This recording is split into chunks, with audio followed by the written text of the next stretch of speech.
ఓం గం గణపతయే నమ శివాయి గురవే నమ. ప్రేక్షకులందరికీ కూడా స్వాగతం. స్కాంద పురాణం మరియు సుబ్రహ్మణ్య తంత్ర శాస్త్ర గ్రంథాలలో చెప్పబడినటువంటి ఒక పరిహారమే నేను మీకు ఇప్పుడు తెలియజేయబోతున్నాను. ఇది దేని కొరకు అనంటే, మీ పట్ల అసూయతో ఉండేటువంటి వాళ్ళు, మీరంటే శత్రుత్వం కలిగి ఉండేటువంటి వాళ్ళు, విపరీతంగా మీ మీదన పడి ఏడ్చేటువంటి వాళ్ళు, అంటే గాలి భూత ప్రేత పిశాచాల దగ్గర నుంచి నర యొక్క దృష్టి, నరుడు యొక్క ఏడుపుకి నల్లరాయి కూడా పగిలిపోతుంది అనబడేటువంటి ఒక సామెత ఉన్నది. కాబట్టి అటువంటి భయంకరమైనటువంటి నరుల యొక్క ఏడుపులు, అసూయ, ద్వేషము, ఇటువంటి వాళ్ళు మన చుట్టూరా ఉంటూనే ఉంటారు. మీరు పనిచేసేటువంటి రంగాల్లో కావచ్చు, వ్యాపారాల దగ్గర కావచ్చు, మీకు ఇంటిలో కావచ్చు, ఇంటి బయట కావచ్చు, ఇటువంటి పరిస్థితుల్లో మీరు ఇబ్బందుల నుంచి బయటపడి ఇవేమీ కూడా మీకు ప్రభావితం చేయకూడదని అంటే, వీళ్ళు మీకు తలపెట్టాలనుకునేటువంటి హాని కానీ, లేకపోతే మీకు చేయాలనుకునేటువంటి చెడు కూడా పని చెయ్యకుండా మీరు సురక్షితంగా చక్కగా మీరు అనుకున్నటువంటి విధంగా ముందుకు వెళుతూ ఉండాలని అంటే కనుక, ఏదైనా సరే ఒక మంగళవారం నాడు ఉదయం 6 గంటల నుంచి 8 గంటల యొక్క మధ్యలో చక్కగా మీ యొక్క పూజా మందిరంలో కూర్చొని సుబ్రహ్మణ్యేశ్వర స్వామి వారి యొక్క పటము ఎదురుగుండా మొట్టమొదటిగా ఆవు నెయ్యి కానీ, నువ్వుల నూనె కానీ వాడి దీపం వెలిగించుకోండి.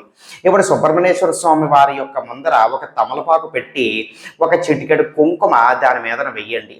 వేసిన తర్వాత స్వామివారికి చక్కగా నమస్కారం చేసుకుని, భక్తిపూర్వకంగా శ్రద్ధతో నమస్కారం చేసుకుని, ఓం శరవణ భవాయ నమః, మళ్ళీ చెప్తున్నాను, ఓం శరవణ భవాయ నమః, ఈ యొక్క మంత్రాన్ని కనీసము 54 సార్లు లేదా 108 సార్లు జపం చేయండి. జపం పూర్తయిన తర్వాత ఆ యొక్క కుంకుమ నుంచి ఒక పెసర కుంకుమ తీసుకొని మీ యొక్క నుదిటిన బొట్టుగా పెట్టుకోండి. కనిపించేటువంటి విధంగా చక్కగా పెట్టుకోండి. అయితే ప్రతిరోజు కూడా నిత్యము కూడా ఆ యొక్క బొట్టు అనేటువంటిది పెట్టుకుంటూ ఉండండి. మళ్ళీ మంగళవారం వచ్చేంత వరకు, మళ్ళీ మంగళవారం నాడు కూర్చొని ఇదే పరిహారం చేసుకోండి. మళ్ళీ కాస్త కుంకుమ అనేటువంటిది వేయండి, మళ్ళీ ఇదే విధమైన పరిహారం చేసుకోండి. ఈ విధంగా ఖచ్చితంగా మీరు వదలకుండా వరుసగా ఒక 7 మంగళవారాలు లేదా 11 మంగళవారాల పాటు చేసుకున్నట్లయితే గనక స్కాంద పురాణం మరియు సుబ్రహ్మణ్యేశ్వర స్వామి వారి యొక్క తంత్రశాస్త్ర గ్రంథాల ప్రకారంగా ఆ స్వామివారి యొక్క సంరక్షణ మీకు ఏర్పడుతుంది. అద్భుతమైన దైవశక్తి యొక్క ప్రభావం మీ పట్ల చూపిస్తుందన్నమాట.